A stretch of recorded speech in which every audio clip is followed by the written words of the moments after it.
Assalamualaikum warahmatullahi wabarakatuh.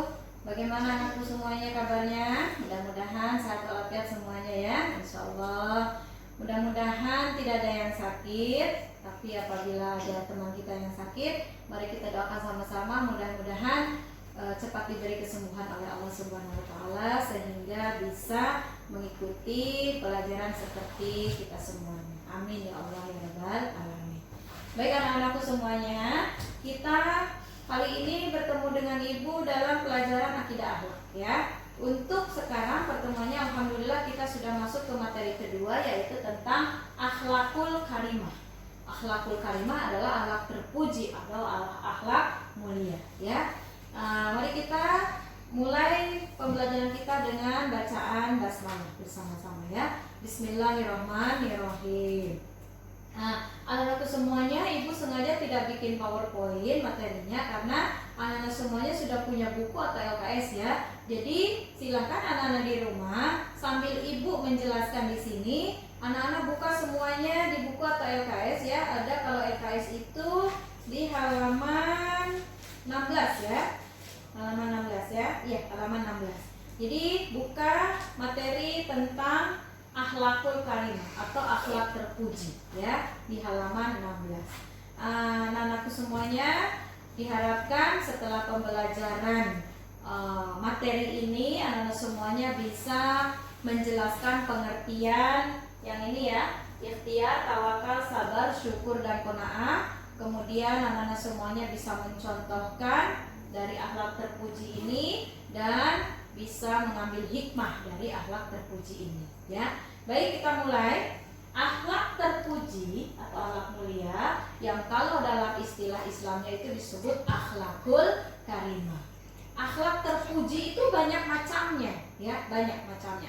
Di kelas 7 kita sudah pelajari akhlak terpuji, akhlak tercela. Di kelas 8 sekarang kita pelajari lagi. Nanti di semester 2 pun ada, di semester genap pun ada. Di kelas 9 nanti kita pelajari karena saking banyaknya ya. Nah, kebetulan dalam semester ganjil ini akhlak terpuji yang disampaikan sesuai kurikulum yaitu tentang ikhtiar, tawakal, sabar, syukur, qanaah. Kalau dalam buku kalian yang pertama dulu adalah tawakal, tidak apa-apa. Ibu tulis pertama disuruh di sini adalah ikhtiar dulu ya. Cuman terbalik saja nomornya, nggak apa-apa, nggak masalah ya. Kita mulai. Yang pertama adalah ikhtiar. Kita pengertian dulu ya. Ikhtiar adalah secara bahasa pengertiannya memilih ya. Memilih apa? Ya memilih segala sesuatu yang dipilih itu adalah ikhtiar. Memilih yang lebih baik tentunya ya. Nah, kalau secara istilah, ikhtiar artinya usaha yang dilakukan seseorang dengan sungguh-sungguh. Nah, usaha dalam bentuk secara fisik, dalam bentuk secara motivasi atau dan lain sebagainya. Pokoknya segala sesuatu usaha itu disebut dengan ikhtiar. Ikhtiar itu adalah bahasa Islamnya dari usaha, ya. Nah, jadi ikhtiar ini diwajibkan, ya, diwajibkan untuk semua muslim itu diwajibkan. Kenapa? Karena seperti dalam firman Allah ya dalam Al-Quran, Bismillahirrahmanirrahim, ini pertama ayatnya, Innallaha la yughayyiru ma biqaumin hatta yughayyiru ma bi anfusihim. Sesungguhnya Allah tidak akan mengubah nasib suatu kaum apabila kaum itu tidak mengubahnya sendiri, ya. Jadi kita itu mengubah nasib kita ya dengan cara ikhtiar, lalu Allah akan mengubah nasib kita sesuai dengan ikhtiar kita. Walaupun kita sudah tertulis di Lauhul Mahfuz ya, qada dan qadarnya kita, tetapi apa yang kita usahakan ya itu nanti walau itu akan sesuai dengan tulisan kita itu ya, karena sesuai dengan usaha kita nantinya gitu. Jadi ingat, nanti kalau kita sudah pelajari qada dan qadar di kelas 9 ya, takdir ya, qadar itu sama dengan takdir. Nah, takdir itu ada yang bisa diusahakan atau ada yang bisa dirubah, ada yang tidak bisa dirubah ya, takdir itu. Nah, takdir yang bisa dirubah itu adalah dengan ikhtiar ini. Contoh ya, kesehatan, ya, kepintaran. Jadi tidak ada manusia yang bodoh. Bodoh itu bisa dirubah oleh kita dengan usaha kita, belajar, kemudian rajin mencari ilmu dan lain sebagainya, ya. Kemudian kesehatan, ya. Jadi tidak mungkin semua manusia sakit. Ada yang sakit, ada yang sehat, tergantung kita ikhtiarnya bagaimana untuk menjaga kesehatan ini, ya. Kalau kita terus berikhtiar untuk sehat, insya Allah Allah pun memberi hasil yang sesuai ikhtiar kita. Karena ikhtiar ini artinya usaha dengan sungguh-sungguh, ya. Kita akan bersungguh-sungguh apa yang kita inginkan, kita akan melakukan apa yang kita harus dapatkan. Allah pun akan memberikan sesuai setimpal dengan apa yang kita usahakan, ya. Nah, selanjutnya yang kedua adalah tawakal. Tawakal itu secara bahasa artinya di sini tawakal secara bahasa artinya mewakilkan, ya, mewakilkan. Nah, secara istilah tawakal itu adalah menyerahkan segala urusan kepada Allah. Nah, jadi ini tugas manusia sudah ikhtiar, selanjutnya adalah tawakal. Kita sebagai manusia tugasnya seperti itu. Jadi ikhtiar dulu baru tawakal. Ada tawakal itu seperti contohnya apa? Contoh, ya, ada suatu kisah pada zaman Nabi, seseorang mau sholat, ya, dia bawa unta atau kuda, ya, ibu lupa. Nah, itu untanya itu disimpan saja begitu saja. Kemudian sholat. Lalu ditanya, kenapa untamu begitu? Dibiarkan begitu saja. Lalu orang itu menjawab, saya tawakal kepada Allah. Artinya saya menyerahkan segala urusan kepada Allah, gitu. Rasul menjawab, salah, bukan salah, ya. Artinya Rasul menjawab bahwa seharusnya tidak begitu. Kamu ikhtiar dulu, ikat dulu itu unta, itu termasuk ikhtiar. Baru kamu bertawakal kepada Allah, serahkan segalanya urusan kepada Allah setelah berikhtiar itu. Nah, itu, ya, contohnya tawakal seperti itu. Selanjutnya adalah sabar. Nah, tugas kita sebagai manusia setelah ikhtiar, kita harus tawakal, menyerahkan segala urusan kepada Allah, lalu kita bersabar. Sabar itu apa? Sabar itu artinya menahan, ya. Nah, sabar itu secara secara istilah menahan, ya. Secara bahasa menahan, sedangkan secara istilah sabar adalah menahan diri dari hal-hal yang tidak disenangi atau dilarang oleh Allah Subhanahu wa Ta'ala. Nah, sabar ini lebih rincinya menurut Imam Al-Ghazali dibagi 3, ya. Ada yang pertama sabar dalam ketaatan, ya. Yang kedua sabar dalam musibah, dan yang ketiga sabar untuk menghindari maksiat, ya, dalam sabar dalam menjauhi maksiat, betul, ya. Nah, jadi sabar dalam arti tadi menjalankan perintah-perintah Allah, sabar dalam ketaatan itu artinya ketika aturan-aturan dalam agama memerintahkan kita, misalnya, ya, salah satunya adalah kita wajib berjilbab atau berkhimar bagi perempuan. Nah, itu adalah perintah agama. Nah, kita sebagai muslimah itu harus taat, itu harus sabar dalam menaati perintah tersebut. Jangan lantas kita menyatakan bahwa ngapain harus dikerudung, ngapain harus berjilbab, ngapain harus berhijab, ngapain harus berkhimar, ya. Toh kalau berkhimar itu panas, kemudian tidak keren lah, merusak rambut lah, berarti itu tidak sabar, ya. Tapi kalau kita sabar, kita taat melakukan ajaran agama itu, kita taat melakukan perintah agama tersebut, ya. Dan pastinya kita tidak akan berpikir negatif, karena semua perintah agama itu pasti untuk kebaikan semua manusia, ya. Tidak akan ada yang rambutnya rusak lah atau kepanasan dan sebagainya, tergantung kita menyikapinya bagaimana. Kalau kita ikhlas, insya Allah halangan-halangan dan rintangan atau cobaan-cobaan seperti itu tidak akan ada, ya. Ya kalau misalnya rambutnya rusak, pantaslah kalau tidak bersampo atau tidak berkeramas dalam seminggu bahkan 2 minggu. Tapi kalau kita menjaga kesehatan, sering berkeramas, insya Allah rambutnya pun tidak akan rusak. Banyaklah ya hikmah dari berhijab tersebut ya. Nah itu sabar dalam ketaatan atau sabar dalam menjalankan perintah-perintah Allah. Kemudian yang kedua adalah sabar dalam menghadapi musibah ya. Jadi ketika Allah mendatangkan musibah kepada manusia, insya Allah semua manusia diberi cobaan dengan musibah. Baik ada yang kecil musibahnya ataupun ada yang besar. Nah tetapi bagaimana manusia menyikapinya itu? Yaitu dengan sabar.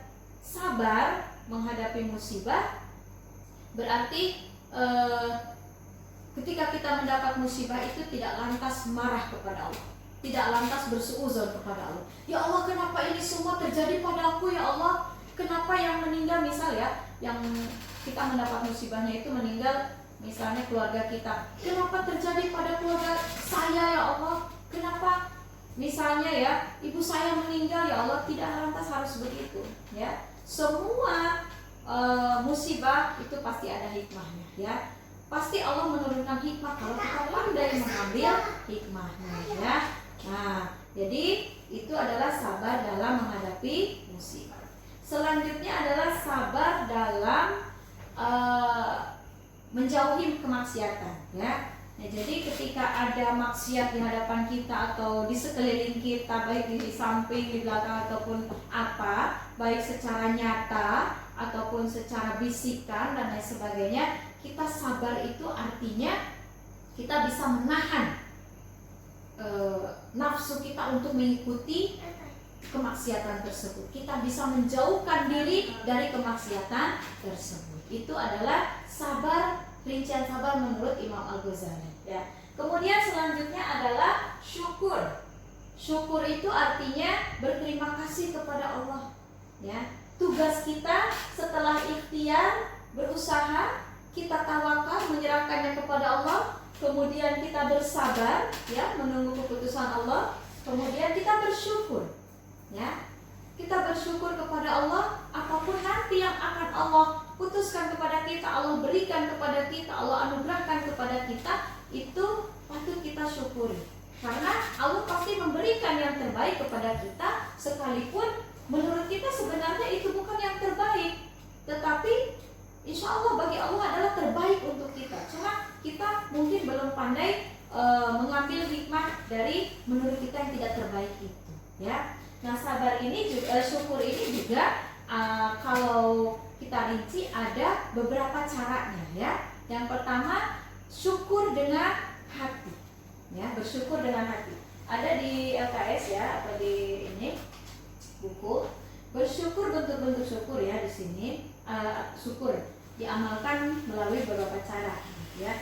Syukur dengan hati. Syukur dengan hati itu yaitu bahwa kita mengakui, kita membenarkan bahwa ya Allah, alhamdulillah ya, segala sesuatu atau yang kita dapatkan ini adalah benar-benar dari Allah. Segala sesuatu yang kita terima ini ternyata betul-betul bentuk kasih sayang Allah atau hasil ikhtiar, tawakal dan sabar kita itu ya. Kemudian syukur dengan lisan ya, minimal kita mengucapkan alhamdulillah ketika kita mendapatkan apa yang selama ini kita dambakan atau selama ini kita inginkan, atau yang kita tunggu keputusannya dari Allah ya, atau yang kita ikhtiarkan selama ini ya, yang sudah kita tawakalkan kepada Allah selama ini. Kemudian kita mendapatkan sesuatu yang membuat kita bahagia, kita minimal mengucapkan alhamdulillahirabbil alamin. Maksimalnya lebih dari itu lebih bagus. Subhanallah walhamdulillah wala ilaha illallah wallahu akbar. Kemudian sujud syukur lebih bagus lagi ya. Itu sujud syukur termasuk dalam bentuk nanti bersyukur dengan anggota badan ya. Nah, bersyukur tadi ada 3 cara ya, bisa dengan lisan, bisa dengan hati. Nah, yang ketiga adalah dengan anggota badan atau dengan perbuatan. Nah, perbuatan itu tadi banyak ya. Dengan bersujud syukur itu dengan perbuatan, sambil dengan mengucapkan lisan, membaca tadi kalimat-kalimat thayyibah, kemudian mengakuinya dalam hati itu tadi ya. Nah, itu termasuk perbuatan ya, bersujud syukur. Kemudian ada lagi yang paling penting ya. Yang paling penting bersyukur dengan perbuatan itu adalah menggunakan segala nikmat Allah atau pemberian Allah yang telah kita terima itu dengan sesuai dengan ajaran Allah. Misal ya, kita mendapatkan rezeki tambahan dari Allah, kemudian kita bersyukur, alhamdulillahirabbil alamin ya Allah, betapa senangnya kita. Kemudian kita selain bersujud syukur dalam bentuk perbuatan, kita juga menggunakan nikmat Allah tersebut atau pemberian Allah tersebut di jalan Allah ya. Misalnya kita sebagian sedekahkan kepada fakir miskin atau infakkan kepada masjid-masjid dan lain sebagainya ya. Jadi pemahaman yang salah terjadi di masyarakat itu, setiap ada yang mendapatkan sesuatu kebahagiaan atau apa selalu ditanya kapan nih syukuran, kapan nih syukuran. Syukuran itu identik dengan misalnya makan-makan atau bagaimana ya. Itu tidak mesti makan-makan ya. Kita berkumpul berdoa selesai, tidak makan-makan selesai sebenarnya. Tetapi mungkin bentuk supaya kerabat kita atau keluarga kita ikut juga merasakan kebahagiaan kita atau sesuatu yang kita dapatkan itu akan terasa juga oleh keluarga kita, supaya terasa juga oleh kerabat kita, maka kebanyakan dari kita sambil ya syukuran, kemudian makan-makan dan sebagainya. Kalaupun tidak makan-makan sebenarnya tidak masalah, yang penting kita perbuatan itu ya, bersyukur dengan perbuatan itu kita menggunakan nikmat Allah itu sesuai dengan ajaran agama ya. Ya tadi itu dengan menyedekahkan dan lain sebagainya ya. Selanjutnya adalah qanaah. Qanaah artinya adalah rela atau siap menerima segala sesuatu yang diberikan Allah kepada kita ya. Nah, jadi qanaah itu betul-betul kita menerimanya dengan ikhlas, dengan lapang dada apa yang sudah Allah berikan kepada kita ya. Jadi tugas kita yang 5 ini, setelah ikhtiar kita berusaha, kemudian tawakal kita menyerahkan kepada Allah, setelah berusaha itu kita sabar, kemudian kita bersyukur, terakhir kita berqanaah ya. Inilah pemberian Allah. Baik ya Allah, saya siap ya Allah, saya ikhlas ya Allah, saya rela ya Allah.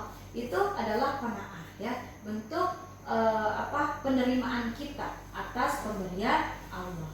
Nah, anak-anakku semuanya, ini baru pengertian dan contoh-contoh tadi yang Ibu sampaikan ya. Nanti ada hikmah dan dalil ya. Jadi untuk pertemuan kali ini mudah-mudahan ada manfaatnya dulu ya, sekian dulu. Mudah-mudahan ada manfaatnya, insya Allah jadi ilmu ya. Nanti kita lanjutkan minggu depan dengan hikmah dari ikhtiar, tawakal, sabar, syukur, dan qanaah. Kemudian kita bahas juga dalilnya.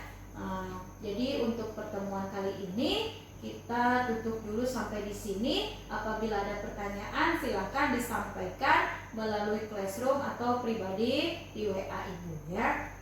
Baik, kita tutup pertemuan kita kali ini. Alhamdulillahirabbil alamin. Assalamualaikum warahmatullahi wabarakatuh.